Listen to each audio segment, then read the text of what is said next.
नमस्कार दोस्तों, कैसे हैं आप लोग। उम्मीद है आप सभी अच्छे होंगे। वक्फ संशोधन अधिनियम को लेकर जिस तरह का बवाल मचा हुआ था पूरे देश के अंदर, सुप्रीम कोर्ट का इस मामले पर एक अंतरिम फैसला आया है। इस फैसले को लेकर हम बातचीत करेंगे। सिद्दीकी साहब, बहुत बहुत स्वागत है आपका 4 PM पर एक बार फिर से। सिद्दीकी साहब, सुप्रीम कोर्ट का फैसला आ गया है। लंबी लड़ाई चली है, हालांकि अंतरिम फैसला है, ये अंतिम फैसला नहीं है। इस फैसले को लेकर पहली प्रतिक्रिया मैं आपसे जानना चाहूंगा। आप खुश हैं इस फैसले से या फिर अभी कोई कमी रह गई है? जी देखिए, मुकम्मल तौर पे देखा जाए तो खुश अभी भी नहीं है, लेकिन फिर भी हम सुप्रीम कोर्ट का धन्यवाद करते हैं, शुक्रिया अदा करते हैं कि उन्होंने राहत दी है।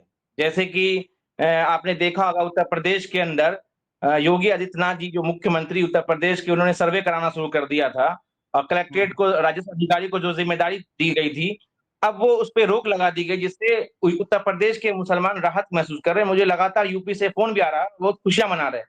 तो फिलहाल अभी देश का मुसलमान इस बात से खुश है कि अभी भी संविधान जिंदा है और संविधान की जीत हो रही है। ये देश जो फासिस्ट ताकत जो चला रही है, जिस जिस हिसाब से, उसमें हमारा जो कॉन्स्टिट्यूशन है उसकी रखवाली सुप्रीम कोर्ट कर रहा है। इसलिए हमें खुशी है सुप्रीम कोर्ट के जजमेंट पे कि सुप्रीम कोर्ट ने वक्फ को लेकर वक्फ के हक में, मुसलमानों के हक में फैसला किया और संविधान की रक्षा की है। सिद्दीकी साहब, लेकिन वक्फ कानून पर रोक लगा दी जाए, आपकी मांग तो ये थी। रोक तो नहीं लगाई गई। हाँ, वक़्त की माँग लगातार चल रही है और आज अभी भी हम लोग इस पे आगे माँग करते रहेंगे कि हमारी जो वक़्फ अमेंडमेंट एक्ट है, उस पे रोक लगाई जाए।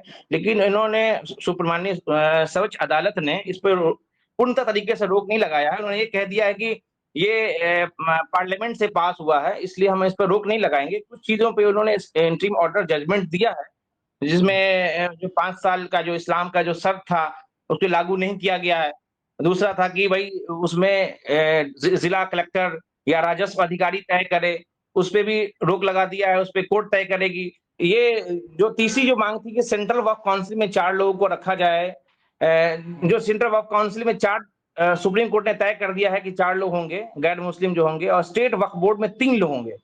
जो 11, जिसमें 11 सदस्य की जो माँग चल रही थी, इसमें इसमें भी लेकिन इस पे हम लोग की आपत्ति अभी भी है कि गुरुद्वारा प्रबंधक कमेटी हो या जो भी हो, उसमें जब दूसरे धर्म के लोगों को नहीं रखा गया, तो हमारे इसमें क्यों रखा जा रहा है? तो इस पे हमारी आपत्ति है। इस पे हम वकील से बात कर रहे हैं, अपने एडवोकेट से बात कर रहे हैं, इसमें क्या किस तरह से दूसरा अपील डाला जाए कि उस पे भी रोक लगाई जाए। जी, जी। भारतीय जनता पार्टी जिस तरह से कानून लेकर आई, कानून को पास करवाया, उसे लागू कर दिया, उसमें अब कुछ अमेंडमेंट कहिए तो सुप्रीम कोर्ट कर रहा है, लेकिन बिल्कुल। इससे मुस्लिम समाज खुश है। तो हम ये मान लें कि अब ये लड़ाई बहुत आगे नहीं जाएगी। ये जो अमेंडमेंट है, इसी से, जी। इसी के इर्द गिर्द थोड़ी चीजें रहेंगी और अंतिम फैसला भी कुछ इसी से मिलता जुलता आ जाएगा। और मुस्लिम समाज भी खुश, भारतीय जनता पार्टी की सरकार भी खुश और पूरे देश में अमन चैन होगा। देखिए, भारतीय जनता पार्टी ने हमेशा कोशिश किया है कि माइनॉरिटीज़ को परेशान करे, तंग करे, चाहे वो मुस्लिम तबके से हो, क्रिश्चियन तबके से हो, जैनिज़्म से हो, सिख बिरादरी से हो, सब लोग परेशान हैं। और हमें माइनॉरिटीज़ को ये उम्मीद है, देश के संविधान से, देश के कानून से, और ये जो फैसला सुप्रीम कोर्ट ने सुनाया है, वो देश के संविधान, कानून की को ही अंतर्गत सुनाया है। तो हम सबको ये उम्मीद है और आगे भी रहेगा। और सुप्रीम कोर्ट हम धन्यवाद करते हैं कि सुप्रीम कोर्ट ने ये सभी मामलों को रखते हुए हमारा भी पक्ष सुना और इस देश का जो कानून के एतबार से फैसला सुनाया है। लेकिन कुछ तब्दीली होनी चाहिए थी, जो हम लोग कोशिश ये करेंगे कि कुछ तब्दीलियां आगे की जाए। हम अपने लॉयर से भी बात करेंगे और भी जो जिम्मेदार लोग से बात करके हम लोग कोशिश करेंगे कि जो 4 लोग का जो रखा गया है गैर मुस्लिम को, उसको भी खत्म किया जाए। हम्म। आप ये कह रहे हैं कि ये जो थोड़े बहुत चेंजेस हो जाएंगे, इससे कानून सही हो जाएगा। तो आपकी वो मांग कि ये कानून पूरी तरीके से खत्म कर दिया जाए, कैसे जायज थी? देखिए, असल में ये जो बिल जो बना, ये बिल्कुल नाजायज़ थी, क्योंकि ये एक धार्मिक आस्था का मसला था। धार्मिक जो मुस्लिम धर्म से जुड़ा हुआ वक़्फ़ का, मैंने शुरू में भी कहा था कि ये वक़्फ़ का सिलसिला हमारे प्रॉफ़ेट मोहम्मद सल्लल्लाहु अलैहि वसल्लम के वक़्त से चला। जो मदीना में जो मस्जिद कुबा है, मस्जिद नबवी है, उस वक़्त हमारे प्रॉफ़ेट मोहम्मद सल्लल्लाहु अलैहि वसल्लम ने ये इसको ज़मीन को वक़्फ़ किया। उसके बाद पहली दुनिया की पहली मस्जिद, मस्जिद कुबा की बुनियाद रखी गई, उसके बाद मस्जिद नबी की बुनियाद रखी गई। तो ये एक धार्मिक है। वक्फ कोई एक सरकारी की प्रॉपर्टी नहीं है, सरकार का एक बॉडी नहीं है, एक धर्म से जुड़ा हुआ, एक आस्था से जुड़ा हुआ मसला। जिस तरह से मस्जिद, कब्रिस्तान, ईदगाह, ये तो क्या वक्फ है, ये तो अल्लाह की जायदाद है। मुसलमान वक्फ करता है अल्लाह की राह में जो करता है। ये कानून पार्लियामेंट में आना ही हम इसको खारिज करते हैं कि यह नहीं आना चाहिए था, लेकिन फासिस्ट ताकत यहीं पर शुरू हुई ना सिद्दीकी साहब, बहस कहां पर शुरू हुई? बहस इस मुद्दे को लेकर शुरू हुई कि आप कह दें ये स्कूल आपका तो ये आपका, आप कल को दावा कर देंगे पार्लियामेंट पर तो पार्लियामेंट आपकी थोड़ी ना हो जाएगी, कल को आप दावा कर देंगे लाल किले पर तो लाल किला आपका थोड़ी ना हो जाएगा, या फिर देश की तमाम जगह जो है आप कल उस पर दावा कर देंगे तो आपका थोड़ी ना हो जाएगा। ये इस नहीं। बात को लेकर बहस शुरू हुई। भारतीय जनता पार्टी के लोग इस बात को प्रचारित करते रहे कि आप लोग मनमानी कर रहे हैं और इस चीज को आप कोर्ट में भी नहीं ले जा सकते, कहीं सुनवाई भी नहीं हो रही, तो इसको एक दायरे में लाना बहुत जरूरी है। अगर कल को कोई पीड़ित खड़ा हो जाए कि भाई हमारी जमीन हमने किसी को नहीं दी है और आप कह रहे हैं ये वक्त की है, तो कैसे मान ली जाए? इस देश के नहीं, अंदर एक न्याय प्रक्रिया के तहत तो सारी चीजें आनी चाहिए, तो वही करने की कोशिश की जा रही। भारतीय जनता पार्टी का ये कहना था। नहीं, तो देखिए, भारतीय जनता पार्टी का ये कहना था, तो मंदिर के लिए भी तो दावा होता है आए दिन। उत्तर प्रदेश के अंदर ये कह दिया जाता है कि ये मंदिर की जमीन है, इसमें मंदिर बनाया जाए। बिहार के अंदर, वैशाली जिला के अंदर ये कह दिया जाता है ये मंदिर की जमीन, मंदिर बनाई जाती है। तो वहां पे तो हम तो उसका स्वागत करते हैं ना। वहां पे जब स्वागत करते हैं, तो हम अगर ये दिखा रहे हैं कि हमारी ये वक्फ की जायदाद है, हमारे पास पेपर है, ये पुराना पेपर है, ये नया पेपर है, उसकी सर्वे करा के आप उसको दीजिए। आप उसके लिए बजाबते कानून लेके आते हैं, पार्लियामेंट में बहस कराते हैं, आपकी तादाद ज्यादा है तो पास करा लेते हैं। तो इससे ये होगा कल हो कि आप ये तय कर देंगे कि भाई ईद की नमाज अदा नहीं करो, आप ये तय कर देंगे 5 वक्त की नमाज अदा नहीं करो, आप ये कह देंगे कि भाई ये मस्जिद गिरा दी जाए। तो ये बर्दाश्त नहीं है ना। ये बर्दाश्त मतलब कोई बर्दाश्त नहीं करेगा, कोई भी देश का मुसलमान इसको बर्दाश्त नहीं करेगा। और इसीलिए इस पे बहस हुई और लंबी, हम लोगों ने बहुत सारे प्रोग्राम किए, प्रोटेस्ट किए, आंदोलन किए। आज ये सुप्रीम कोर्ट ने जो इंटरिम जजमेंट दिया है, तो इससे थोड़ी राहत मिली है, खास कि नहीं, उत्तर प्रदेश में सर्वे हो रहा कहने शुरू हो की गया था। कोशिश कर रहा हूं सिद्दीकी साहब, मेरा ये तथ्य है कि आप कह रहे थे कि ये पूरा कानून ही खराब है, इसको जी खत्म हो जाना चाहिए, डिमोलिश हो जाना चाहिए। जी सुप्रीम जी कोर्ट में सीजीआई गवाही कह रहे हैं कि इसका कोई आधार नहीं है कि हम इस पूरे कानून को ही खत्म कर दें। तो जी। कहीं ना कहीं एक माहौल बनाने की भी कोशिश की गई क्या? अपने आप में ये भी सवाल खड़ा होता है सिद्दीकी साहब, क्योंकि देखिए कोई चीज बिल्कुल परफेक्ट हो जाएगी, हर कोई उस पर सहमत हो जाएगा, ऐसा नहीं होता है। लेकिन अगर सरकार कोई कानून लेकर आई है, उसमें कुछ कमियां हैं, तो उनको सुधारा भी जा सकता है। अमेंडमेंट इसीलिए होते हैं, इस देश के संविधान में कई बार अमेंडमेंट हुए हैं, तो फिर ये कानून है, इसमें भी अमेंडमेंट हो जाते। ये कहना कि ये बिल्कुल मुसलमानों के खिलाफ है, ये बिल्कुल खत्म हो जाना चाहिए, सीजीआई गवाही या तो गलत बोल रहे हैं या फिर जो है जो प्रचारित किया जा रहा था पहले से वो गलत था।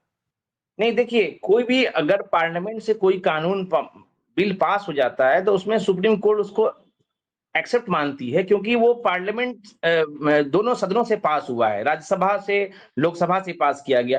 तो उसी की दलील दे रहे हैं कि ये जब पार्लियामेंट से ये पास हो गया, तो इसमें इसको खारिज करना, इसको कैंसिल करना नहीं किया जा सकता है। उसमें हम अमेंडमेंट कर सकते हैं, तब्दीली कर सकते हैं। उसी चीज पे उन्होंने किया। लेकिन ये मुसलमान, देश का मुसलमान इसको ही मांग कर रहा था, मैं भी मांग कर रहा था, मैं भी एक पिटिशनर था।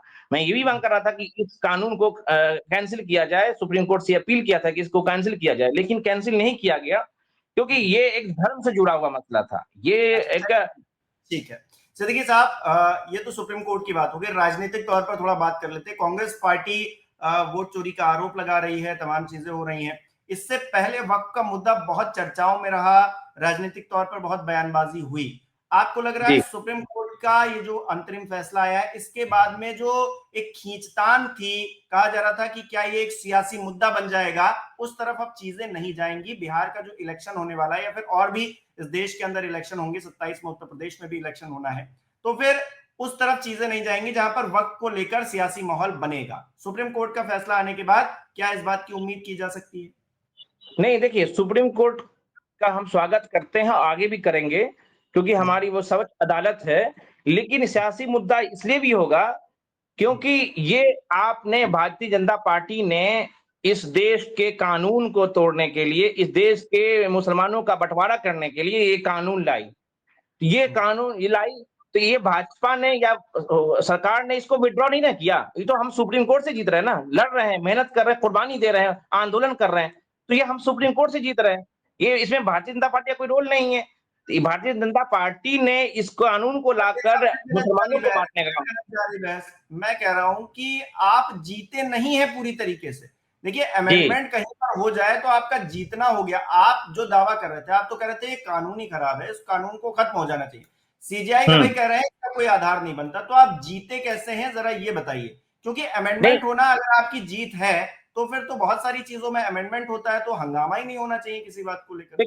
देखिए हिमांशु जी, जीत तो हम शुरू से नहीं कर रहे हैं, हम कह रहे हैं कि राहत मिली है, और ये राहत हमें सुप्रीम कोर्ट जाने की नौबत क्यों आई, ये सबसे बड़ा सवाल है। क्योंकि जब अगर ये इलेक्शन के वक्त में या इस तरह के बिल को नहीं लाया जाता पार्लियामेंट के अंदर या पास नहीं कराया जाता, तो हमें जाने की जरूरत नहीं पड़ती सुप्रीम कोर्ट में।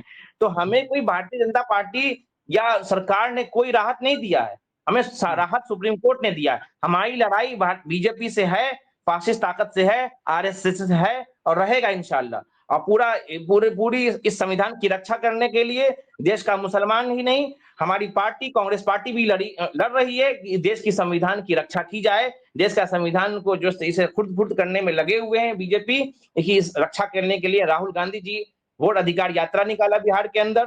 चाहे वो देश के गरीब दबे कुचले मुसलमानों दलित बिरादरी के लड़ रहे हैं, और आगे भी लड़ाई जारी रहेगा इंशाल्लाह। अच्छा, इन पॉइंट से कि आपको सीईओ जो मुस्लिम होना अनिवार्य है, 3 सदस्य ही जो है हो सकते हैं अधिकतम, या फिर 4 सदस्य हो सकते हैं, कलेक्ट्रेट ये तय नहीं करेगा कि संपत्ति वक्फ है या फिर नहीं है, या फिर 5 साल की जो प्रैक्टिस वाला जो फैसला दिया गया अंतरिम तौर पर, इन सब में तब्दीली के अलावा क्या कोई कुछ और भी बचता है जिस पर आपको आपत्ति है फौरी तौर पर, और आप चाहते हैं कि उसमें बदलाव हो? क्योंकि फैसला जो कानून है वो तो रद्द नहीं किया गया है, अब सिर्फ इसमें बचा ये है कि आप अमेंडमेंट्स करवा लीजिए या फिर इसमें थोड़ा बदलाव करवा लीजिए, चेंजेस करवा लीजिए, जिससे आपको राहत मिल जाए। तो और कोई भी राहत आप चाहते हैं? देखिए, और राहत देखिए, अभी तो हमने जजमेंट पूरा नहीं पढ़ा है, कुछ पॉइंट्स हमने 72 जो सेक्शन से हमने जजमेंट पढ़ा है, जो उसमें जो मैं आपको बता रहा हूँ, लेकिन पूरी जजमेंट को हमने नहीं पढ़ी है कि ताकि हम पूरी तफसील से आपको जानकारी दें। लेकिन हम तब्दीली ये चाहते हैं कि जो गैर मुस्लिम को जो 3 और 4 को जो रखा गया है उसको भी नहीं रखा जाए। हमारी धार्मिक का मसला है, उसमें जो सेंट्रल वक्फ काउंसिल में 4 लोग रखने का प्रावधान दिया गया है, 3 लोग को स्टेट वक्फ बोर्ड में रखा गया है, उसमें भी हम ये चाहते हैं कि उसमें मतलब वो भी नहीं रखा जाए। चौथा, दूसरा ये चीजें हैं कि वक्फ बाय यूजर जिसकी लड़ाई चल रही थी, उसमें सुप्रीम कोर्ट ने स्टे लगाया है, इंटरिम स्टे कह दीजिए, पार्शली स्टे कह दीजिए, इसमें लगाया, और ये कह दिया है कि जब तक ये कानून नहीं बन जाता या हाई कोर्ट इसके लिए डिसीजन, हाई कोर्ट या ट्रिब्यूनल कोर्ट डिसीजन करेगा। तो अभी फिलहाल हम तो राहत महसूस कर रहे हैं, देश का मुसलमान राहत महसूस कर रहा है।